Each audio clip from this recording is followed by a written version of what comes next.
예. 오늘은 누가복음 15장 11절에서 32절의 말씀을 가지고 당신은 어떤 선택을 하려는가에 대한 제목으로 함께 은혜를 나누겠습니다. 목회자로서요, 목회를 하다 보면 가끔씩 정말 좋은 성품, 좋은 재능, 좋은 신앙을 갖고 있는 사람을 만날 때가 있습니다. 이때 목회자로서의 갖는 마음은요, 저 사람이 잘 신앙적으로 성장을 해서 우리 교회의 큰 일꾼이 되었으면 좋겠다라는 그런 기대를 품게 되는데요. 그런데 정말 어이없게도요, 이런 기대를 걸었던 사람들이 한순간에 사탄의 유혹과 시험에 걸리고 붙들려서 무너진 모습을 볼 때가 있습니다. 이때 목회자로서 갖는 그런 마음은요, 아쉬움, 안타까움, 또 나아가 분노입니다. 좀 묵묵히 한 걸음 한 걸음 잘 달려만 갔다면 비록 목회자는 이 교회를 떠나가겠지만 그 사람은 이 교회에 남아서 참 멋진 그런 믿음의 가문 영가가 될 수 있었을 텐데 왜 그렇게 못 지킬까? 그렇게 경계하며 그렇게 조심해야 한다라고 말을 해주었는데 라는 그런 생각 때문에 아쉬운 마음, 안타까운 마음, 더 나아가 분노의 마음이 일어납니다. 저는 오늘 이 시간 이곳에서 예배드리는 우리 모든 성도님들이요, 사탄의 유혹과 시험에 걸거나 붙들리지 않음을 통해서요, 신앙적으로 정말 잘 성장하심을 통해서 하나님께서 또 나가 교회가 사용하시고자 또 쓰고자 하실 때 부담 없이 마음껏 쓰시고 사용할 수 있는 그런 하나님의 사랑과 가정이 되기를 주님의 이름으로 축복을 합니다. 저는 오늘 이 시간 먼저요, 이런 사람, 다시 말해서 정말 좋은 성품을 가지고 있고 정말 좋은 재능, 좋은 신앙을 가지고 있음에도 불구하고 중도에 무너져가는 그런 사람들, 한순간에 모든 그런 신앙의 그런 바닥을 드러내는 사람들을 보면서요, 이 세 가지를 먼저 여러분들에게 부탁드리고자 합니다. 그래서 정말 하나님께서 쓰시고자, 하나님께서 이제 사용하시고자 하실 때 부담 없이 사용하실 수 있는, 마음껏 사용하실 수 있는 그런 하나님의 사람과 하나님의 그런 가정이 되기를 소원하는데요. 첫 번째로요, 다시 한번 분명하게 여러분 잊지 않기를 이 시간 축복합니다. 여러분들의 신앙의 대상, 믿음의 대상, 섬김의 대상은 반드시 하나님이 되어야 한다는 사실을 잊지 않기를 이 시간 축복합니다. 절대 잊지 마십시오. 여러분들의 신앙의 대상이 되어야 할 존재는요, 여러분들의 믿음의 대상이 되어야 할 존재는 하나님입니다. 절대 인간이 되어서는 안 됩니다. 어느 순간 인간이 되는 순간요, 다른 하나님이 아닌 다른 존재가 되는 순간 순식간에 사탄 마귀의 먹잇감으로 전락해 버립니다. 그래서 벗어나오지 못하고 참 많은 기대를 걸었음에도 불구하고 무너져가는 것을 보게 됩니다. 다시 한번 첫 번째, 여러분들의 섬김의 대상, 신앙의 대상, 믿음의 대상은 반드시 하나님이 되어야 한다는 사실을 잊지 않기를 원합니다. 두 번째로요, 여러분들이 앞으로 무슨 일을, 어떤 하나님의 이름으로 어떤 큰 일을 이루든요, 그건 하나님의 은혜입니다. 하나님께서 여러분들이 가지고 있는 그 모든 완벽하다라고 하는 것 중에 하나만 딱 거두어 가셔도요, 여러분들은 앞으로 남은 생에 산 지옥과 같은 삶을 살 수 있습니다. 예를 들자면 제가 지금 이 안에서 강단에서 목회를 하며 설교를 합니다. 그런데 하고 하는 순간 한쪽 뇌에 혈액이 생기면요, 저는 앞으로 이러고 살아야 합니다. 여러분, 앞으로 제가 무슨 일을 하든 어떤 역사를 이루는 건 하나님의 은혜라는 걸 저는 잊지 않을 겁니다. 마찬가지로 마찬가지로 여러분들 역시도 그걸 잊지 않기를 이 시간 축복합니다. 여러분 한때요 간증 집회하며 다니는 사람들이 있습니다. 난 이런 하나님의 은혜를 받았습니다. 이런 축복을 받았습니다. 또 한때 전도왕이라고 불리우는 사람들이 있습니다. 그런데 이런 사람들의 대부분이요 자기 본교회에서 신앙생활을 못합니다. 나중에는요 신앙에서 떨어지는 사람들이 거의 특반입니다. 왜 그런 축복을 받았다고 간증 집회를 하고 다니고 그렇게 무슨 전도왕이라고 불리우던 사람이 정작 자신은 하나님으로부터 버려지고 신앙생활을 하지 못하게 된 줄 아십니까? 모든 것이 하나님의 은혜였다라는 사실을 잊어버리고요. 나중에는 마치 자기가 한 것 같이 자기의 어떤 탁월한 어떤 재능, 자기의 어떤 탁월한 어떤 화술 아니면 자기의 어떤 열심으로 그 일을 이루었다라고 생각합니다. 그러다 보니까 결국 교만해지고요. 그래서 결국 자기의 본교회를 다니지 못합니다. 그런데 다른 교회 가도 그렇게 환영을 못 받거든요. 그래서 나중에는 떠돌이가 됩니다. 저는 다시 한번 두 번째 잊지 않기를 원합니다. 정말 하나님 앞에 마음껏 정말 제한 없이 부담 없이 하나님 앞에 쓰임받기를 원한다면 첫 번째는요 섬김의 대상이 누군가를 잊지 마시고 두 번째는 모든 것이 하나님의 은혜라고 하는 사실을 잊지 않기를 시간 축복합니다. 그 다음 세 번째로요 여러분들의 신앙생활의 기준은요 항상 하나님의 말씀 성경이 되어야 합니다. 뭐 누가 뭐라고 말했다 누가 뭐라고 이야기했다 이건 여러분 그 말이 그 사람도 자기를 책임 안 집니다.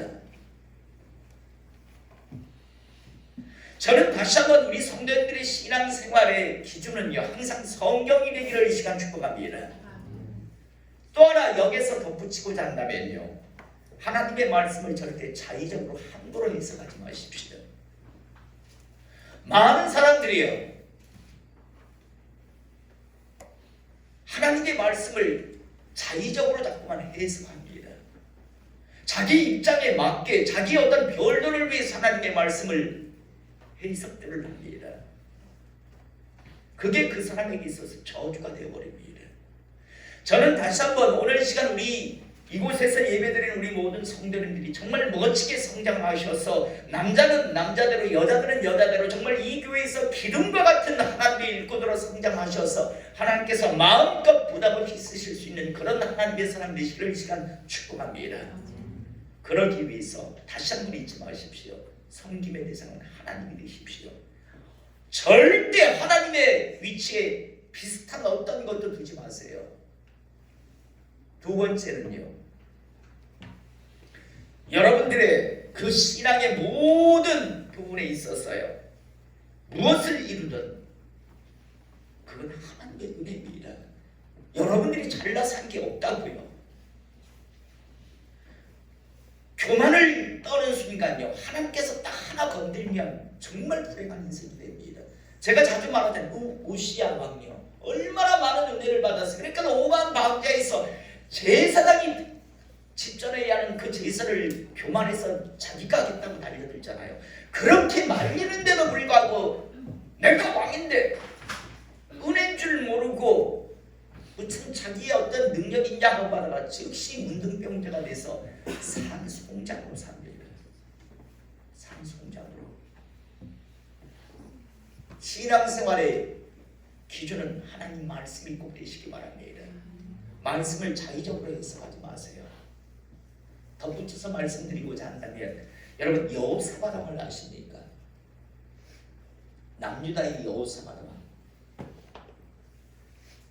미가야 선지자를 통해서 분명히 하나님께서 말씀해 주셨거든요. 올라가지 말라고.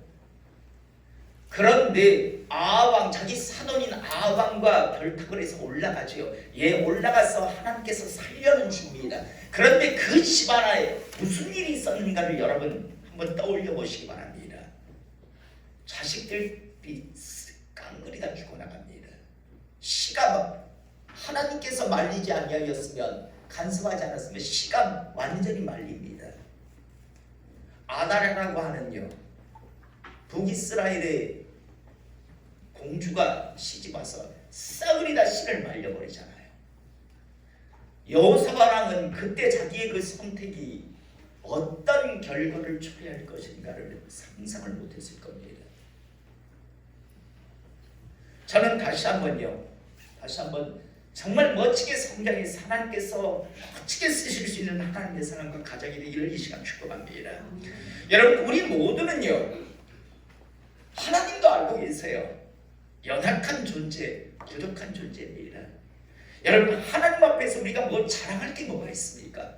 우리가 하나님 앞에 정말 기도할 때 항상 고백하는 건 하나님 불쌍히 여겨 주시옵소서. 나약합니다. 부족합니다. 라는 말밖에 할 수 있는 말이 없잖아요. 여러분, 사람이 신앙의 여정을 달려가면서 한 번씩 여러 가지 이유 때문에 무너질 수도 있고 넘어질 때도 있습니다. 이런 모습은요, 결코 이상한 일도 이상한 모습도 아니고 하나님께서 넘어졌다고 야! 라고 하지 않으십니다. 왜? 하나님께서 창조하셨기 때문에 연약하고 부족한 걸 아시기 때문에요. 여러분, 우리 성경을 한번 보면요, 야, 정말 그 사람이 그런 짓을 했단 말이야. 아니, 어떻게 다른 사람은 몰라도 그 사람은 그러지 않았을 텐데 라는 생각이 드는 그런 일을, 그런 실수를 위대한 하나님의 사람이라고 불렸던 사람들이 한 것을 보게 됩니다. 우리가 가장 대표적으로 다윗이잖아요. 여러분, 자기를 죽이려고 하는 사울왕의 그 옷자락 하나 벤 것 가지고도 가슴 아파던 그 다윗이요, 나중에 뻔히 자기 충성스러운 부하의 아내라고 하는, 다시 말해서 유부녀라고 하는 것을 뻔히 하나님께서 알게 하심에도 불구하고 끝내는 품에 안아버립니다. 그리고 그것을 숨기겠다고 또 요압 장군에게 몰래 밀서를 보내서 함정에 빠뜨려 죽이라고 합니다. 여러분, 참 악한 자 아닙니까? 아니, 어떻게 그렇게 하나님을 잘 섬기던 자가, 아니, 어떻게 그렇게 하나님을 의식하는 삶을 살던 자가 어떻게 남의 유부녀를 심상히 끌어들였을까? 그렇게 하나님이 살아있다는 걸 알면서도 어떻게 함정에 빠뜨려 그 남편 우리아를 그렇게 죽일 수 있었을까? 우리가 상상이 안 되는데, 그런데 다윗이 그런 짓을 합니다. 또 베드로 같은 경우에 우리가 잘 아는 거 3번씩 주님을 저주하고 맹세했다. 여러분, 이건 아무것도 아니잖아요. 우리는 갈라디아 2장에 보면 하루 한 번은요, 베드로가 수리아 안디옥 교회 방문을 합니다. 그리고 이제 안디옥 교회 그리스도인들과 성도들과 함께 식사를 하는데, 식사하는 도중에 예루살렘에서부터 이제 유대인 출신의 그리스도인들이 막 드디어 닥칩니다. 이때요, 베드로가 어떤 행동을 보이는가 하면 후다닥 하고 도망가 버립니다.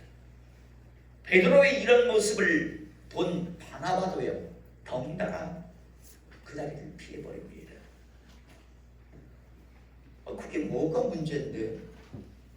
아니, 밥 먹다가 피하는 게 뭐가 문제라고 할 수 있겠지만요, 여러분, 초대교회의 복음이 뭡니까? 지금 왜 이들이 피했는가 하면요, 유대인들의 유대교회의 생각은 어떤 거냐면, 이방인들은 지옥의 불쏘시개, 그들과는 가까이 하면 안 돼, 그들은 죄인이기 때문에, 이런 생각을 가지고 있었습니다. 그래서 유대인 출신의 그리스도인들은요, 아무리 예루살렘 총회에서 결정을 했다 할지라도 이방인들과는 가까이 안 하는 게 좋다는 그런 사고를 가지고 있었습니다.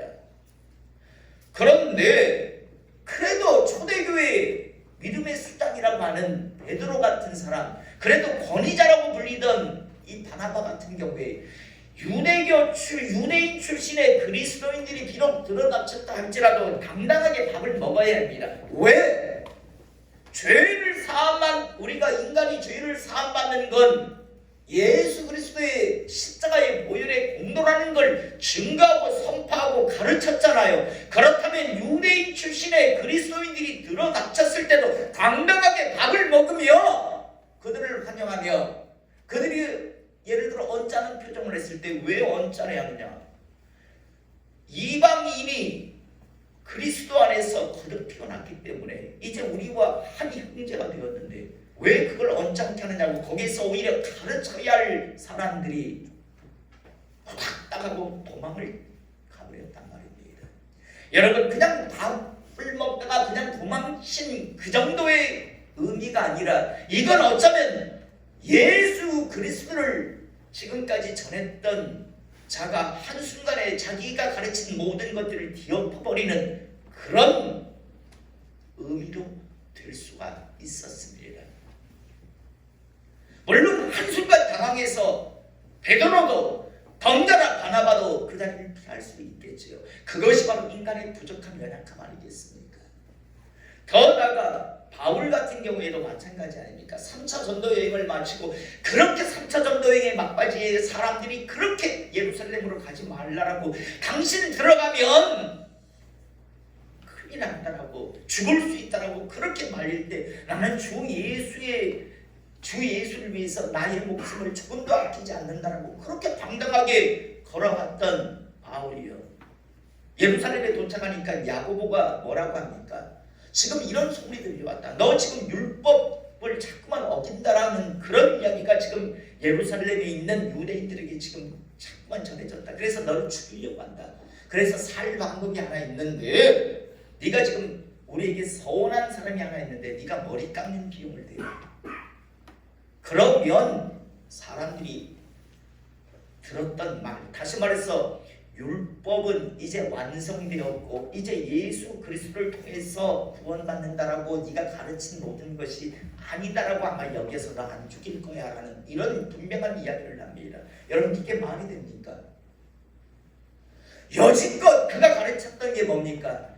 율법은 예수 그리스도 안에서 이제 완성되었기 때문에 이제 이후에는 예수 그리스도를 통해서 구원을 이방인이든 유대인은 받을 수 있다. 그리고 이방인들 중에서 자꾸만 이방인 그리스도인들 중에서 율법을 지키려고 하니까 심지어 갈라디아서에서 뭐라고 했습니까? 날과 달과 절기와 해를 상가지키는 내가 너희들에게 가르친 모든 것들이 헛될까 두려워한다라고 하며 그렇게 책망하고, 심지어 갈라디아서 1장에 다른 복음을 전한 자들은 저주를 받아야 된다라고 3번씩 거듭해서 말했던 그런 바울이요, 스스로 지금 자기도 율법을 지금 지키고 있다라는 식의 그런 퍼포먼스를 지금 머리 깎는 비용을 대면서요 하고 있는 것을 우리가 보게 됩니다. 여러분, 이거 큰 일이었습니다. 나중에 어떤 누군가 너는 입으로 가르친 것과 너는 사는 게 다른 사람이네, 뭐가 진실이야, 얼마든지 항의할 수 있는 그런 상황이었습니다. 그런데 여러분, 우리는 여기서 충분히 이해할 수 있잖아요. 목숨이 걸렸다라는 것 때문에, 자기의 자리가 걸렸다라는 것 때문에 순식간에, 여러분, 베드로도 사람이고 바울도 사람이었다는 사실을 잊지 않기를 원합니다. 다윗도 사람이었고, 사람이었다라는 건 연약하다라는 것이고 부족하다는 것이고 나약한 겁니다. 여러분, 무슨 조직폭력배, 제가 자주 말하는 조직폭력배를 죽는 거 두려워하지 않는다라고 이야기하지만 사형원도 받고요, 사형장으로 끌려갈 때 오줌 질질 안 싸고 가는 사람이 없다잖아요. 자기의 죽음의 문턱 앞에서 오줌 안 싸는 사람 없답니다. 사형장에서요. 모든 사람은 다 이렇게 연약합니다. 다시 말해서 성경에서 말씀하시잖아요. 의인은 없나니 하나도 없다고요. 여러분, 하나님 앞에서 뭐 용감한 척, 거룩한 척, 용맹한 척, 완벽한 척 하지 않기를 시간 축복합니다. 우리가 하나님 앞에서 기도할 때 하나님 부족합니다. 나약합니다. 연약합니다. 이 기도를 할 수밖에 없잖아요. 자, 여러분, 성경에 보면요, 이렇게 위대한 하나님의 사람이라고 했던 사람들도 한순간에 목숨이 걸렸을 때, 한순간 갑작스럽게 당황스러움을 느꼈을 때, 이럴 때 순식간에 한 번씩 무너지기도 하고 넘어지는 것을 우리가 보게 됩니다. 여러분, 하나님도 아세요. 우리를 만드신 하나님 아닙니까? 그런데 문제는 뭔가 하면요, 분명히 실수를, 잘못을 범했을 때 하나님께서는요, 자신들의 종을 보내셔서 너 지금 실수했다, 너 지금 잘못된 길을 걸어가고 있다라고 말씀을 하실 때 위대한 하나님의 사람들은요, 돌이키고 회개합니다. 그래서 하나님으로부터 다시 용서를 받고 다시 하나님으로부터 지지와 보증하심 속에서 하나님의 사람으로서의 사명을 감당하며 살아갔고요. 어떤 사람들은 하나님께서 자신의 종을 보내셔서 너 지금 실수하고 있어, 너 지금 잘못된 길을 가고 있어 라고 하나님께서 말씀을 해주실 때 분명히 하나님께서 깨닫게 하시는데도 불구하고요,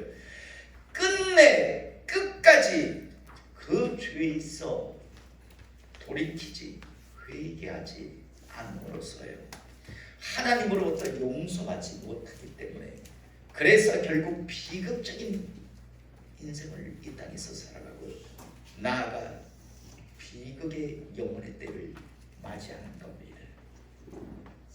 저는 오늘 이 시간 우리 성도님들은요, 여러분, 인간은 연약하고 부족합니다. 나약합니다. 그래서 한 번씩 무너지고 넘어질 때 분명히 있습니다. 그것 가지고 하나님께서 너는 지옥이다라고 하시진 않습니다. 문제는 잘못된 실수, 잘못된 길을 걸어갈 때 하나님께서 자기의 종을 보내서 너 지금 잘못된 길을 걸어가고 있고 멈춰야 한다, 돌이켜야 한다라고 말씀하실 때 돌이키는 하나님의 사람 될 수 있기를 이 시간 축복합니다. 꾸역꾸역 스스로 저주를, 시험을 향해서 달려가는 그런 어리석은 분, 그래서 영혼의 때 이를 갈며 후회하는 자가 이전에는 단 한 사람도 없기를 다시 한번 축복합니다. 오늘 우리가 읽은 본문 말씀요, 돌아온 탕자라고 많은 사람들이 이야기합니다. 대부분 탕자, 돌아온 둘째 아들에 대해서 초점을 맞춥니다. 인간의 입장에서는 그럴 수 있습니다. 그런데 저는 이 본문을 통해서 가장 주인공은 아버지입니다. 아버지가 어떻게 이 탕자, 둘째 아들을 대하는가, 이게 바로 하나님께서 말씀하시고자 하시는 주제잖아요. 둘째 아들 탕자가 무슨 짓을 해가지고 어떻게 했는가가 아니라, 중요한 건 이 탕자를 하나님께서, 아버지로 표현되는 하나님께서 어떻게 생각하는가입니다. 오늘 이제 11절에서부터 말씀을 보면요, 11절, 또 이르시되 어떤 사람에게 두 아들이 있는데 그 둘째가 아버지에게 말하되 아버지여, 재산 중에서 내게 돌아올 분깃을 내게 주소서 하는지라. 정말 나쁜 놈의 새끼입니다. 아들놈이요, 아버지가 지금 살아있는데도 불구하고 재산 나눠달라고 합니다. 본래 이스라엘은 법에는요, 아버지가 죽은 이후에 유산을 상속하게 되어 있습니다. 그런데 이 둘째 아들은요, 살아 계신데도 불구하고, 아버지 죽은 것으로 칩시다. 아버지, 어차피 아버지 죽으면 나한테 재산 분기 나눠줄 것 아니니까 미리 좀 주십시오. 왜? 뭐 좋은 일 쓰겠다고요? 창의하고 노란하려고요. 나중에 30절에 보면 큰아들이 항변할 때 그러는데 창의하고 노란하이라고 이야기하거든요. 창의하고 노란하겠다고요. 아버지에게 당당히, 아버지 어차피 죽으면 나한테 줄 거 미리 주세요, 이런 악한 자가 있습니까? 그런데 아버지가요, 하도 난리를 치니까 나눠줍니다. 아버지가 그 살림을 각각 나눠주었더니 그 후 며칠이 안 되어 둘째 아들이 재물을 다 모아가지고 먼 나라에 가. 재산 나눠주자마자 며칠 안 돼서 이제 창녀들하고 놀아나겠다라고 먼 나라를 향해서 달려갑니다. 거기서 허랑방탕하여 그 재산을 낭비하더니 허랑방탕한 인생을 살아갑니다. 쾌락을 쫓아서요. 창녀들과 뒹구는 인생을 살아가겠죠. 자, 그런데 14절에 다 없앤 후 그 나라에 크게 흉년이 들어 그가 비로소 궁핍한지라 순식간에 모든 것을 다 잃었습니다. 자, 그리고 나서 15절 가서 그 나라 백성 중 한 사람에게 붙여 사니 그가 그를 들러보내어 돼지를 치게 하는데 그가 돼지 먹는 주염 열매로 배를 채우고자 하되 주는 자가 없는지라. 자, 여러분, 이게 세상이고 이 사람이라는 사실을 잊지 않기를 원합니다. 여러분, 돼지 주인 입장에서요, 이 허랑방탕한 이 둘째 아들이 귀할까요? 돼지가 귀했을까요? 여러분, 돼지가 귀했을까요? 이 허랑방탕했던 이 둘째 아들이 귀했을까요? 돼지 주인 입장에서요, 돼지가 귀하죠. 이게 세상입니다. 이게 사람의 모습입니다.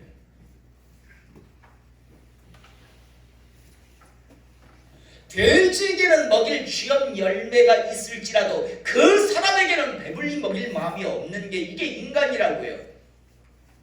그런데 그 인간들을 추앙하고 그 인간들에게 인정을 받으려고 사람들을 몸부림칩니다.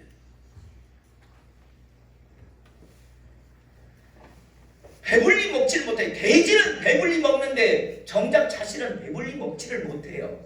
왜? 사람들 보기에 가치가 없으니까.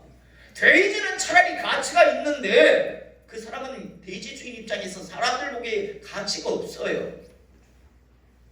그래서 배불리 먹지를 못합니다. 돼지 먹이를요. 자, 그래서 17절에 이에 스스로 돌이켜 이르되 내 아버지에게는 양식이 풍족한 품꾼이 얼마나 많은가. 나는 여기서 죽여 죽는구나. 내가 일어나 아버지께 가서 이르기를 아버지, 내가 하늘과 아버지께 죄를 지었사오니 지금부터는 아버지 아들이라 일컬음을 감당하지 못하겠나이다. 나를 품꾼의 하나로 오소서 하리라 하고 이에 일어나 아버지께로 돌아가니라. 도저히 이것은 굶어 죽겠다 싶어서요. 그래서 이 아들이 자기 아버지를 찾아가 하늘과 아버지께 죄를 지었습니다. 예, 하늘과 아버지께 죄를 지은 자 맞습니다. 감히 살아있는 아버지에게 제사를 요구했으니까요. 자, 그래서 이제 20절에 이에 일어나 아버지께로 돌아갑니다. 그런데 아직도 거리가 먼데 아버지가 그를 보고 치킨히 여겨 달려가 그를 목을 안고 입을 맞추니라고 되어 있습니다. 여러분, 아들이 지금 멀리서 오고 있습니다. 나쁜 놈의 스택이었습니다. 그런데 왜 왔어? 무슨 낯장으로 들어와? 이러지 않으시고요. 멀리서 얼뜻얼뜻 아들의 모습이 보이는데 달려갑니다. 아버지가. 그리고 가서 목을 안고 그 입을 맞춥니다. 그러면서 21절에 아들이 이르되 아버지, 내가 하늘과 아버지께 죄를 지었사오니 지금부터는 아버지의 아들이라 일컬음을 감당하지 못하겠나이다 하나 아버지는 종들에게 이르되 제일 좋은 옷을 내어다가 입히고 손에 가락지를 끼우고 발에 신을 신기라. 그리고 살찐 송아지를 끌어다가 잡아라. 우리가 먹고 즐기자. 이 내 아들은 죽었다가 다시 살아났으며 내가 잃었다가 다시 얻었노라 하니 그들이 즐거워하더라. 여러분, 오늘 이 24절의 이 마음이 바로 하나님의 마음이라고 하는 사실을 잊지 않기를 제가 축복합니다. 여러분, 우리는 살다가 하나님의 마음을, 아버지의 마음을 아프게 할 수 있습니다. 그러나 돌아오기만 한다면, 돌이키기만 한다면 오늘 이 아버지가 기뻐하는 마음이 바로 하나님이 기뻐하는 마음이라고 하는 사실을 잊지 않기를 원합니다. 그런데 대부분의 사람들은 이 하나님의 이 기뻐하는 마음, 아버지의 이 기뻐하는 마음을 함께 하지는 못합니다. 자존심이 어떠니, 창피해서니, 아니면 여러 가지 각각의 이유를 들며 꾸역꾸역합니다. 그 이후에 이제 맏아들이요 달려와서 항변합니다. 왜 나는 아버지하고 계속 같이 있었는데 염소 새끼 한 마리도 안 잡아주더니 이 악한 아들이 돌아왔다고 이렇게까지 합니까? 라고 항변합니다. 그러자 31절에 아버지가 이르되 예 너는 항상 나와 함께 있으니 내 것이다 내 것이로되. 여러분 큰 아들 손해본 게 없고 항변할 이유가 없잖아요. 너는 안 떠날게, 너는 안 무너질게, 다 내 것이 네 것이 아니냐라고 이야기합니다. 하지만 이 내 동생은 죽었다가 살아났으며 내가 잃었다가 얻었기로 우리가 즐거워하고 기뻐하는 것이 마땅하다니라라고 말씀합니다. 여러분 큰 아들의 마음과 아버지의 마음의 차이가 무엇인 것 같습니까? 하나님의 마음과 사람의 마음의 차이입니다. 사람은요 계산을 합니다. 그러나 하나님은 그 아들이 돌아왔다라는 그 이유 하나만으로도 기뻐합니다. 가끔요 이런 사람 우리는 만나게 됩니다. 이제 죽음도 얼마 남겨두지 아니한 사람, 살아봤자 얼마 살지 아니할 것 같은 사람에게 가서 복음을 전합니다. 그러면 이렇게 이야기합니다. 난 죄가 너무 많아서 교회에 나갈 수 없다라고요. 이런 생각은요 악한 것들에게 속아서 하는 생각이고 나가 교만한 자가 하는 생각입니다. 주님은 이 땅에 나는 의인을 부르러 왔다라고 한 적이 없습니다. 나는 죄인을 부르러 왔다. 나는 죄인을 돌이켜 이제 천국 백성을 만들기 위해 왔다라고 그렇게 자신이 이 땅에 오신 목적을 말씀합니다. 그러므로 우리가 주님 앞에 나가는 어떤 소재가 있다면 그 죄입니다. 그런데 죄가 있어서 못 나가겠다고요? 그럼 얼마나 어떻게 살면 난 죄가 없다라고 말할 수 있을까요? 과연 세상에 난 죄가 없으니 나는 당당하게 주님 앞에 나가갈 수 있다라고 할 사람이 과연 있을까요? 말씀 정리하겠습니다. 오늘 본문에 나오는 이 둘째 아들은 정말 악한 자입니다. 그래서 탕자라고 많은 사람들이 이야기합니다. 둘째 아들이 잘한 것을 찾으려고 아무리 뒤져봐도 잘한 게 없어요. 그러함에도 불구하고 이 둘째 아들이요 다시 아버지의 아들로서 그 모든 신분이 회복될 수 있는 이유는 딱 하나밖에 없습니다. 그게 뭡니까? 뭐라고? 예, 돌아왔다라는 겁니다.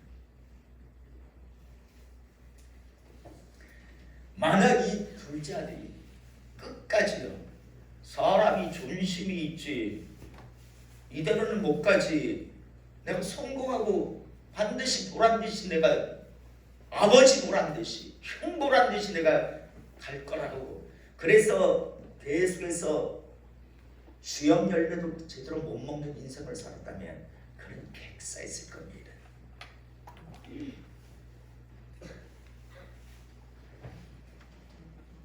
많은 사람들이 이런 착각들을 합니다. 나는 죄를 많이 져서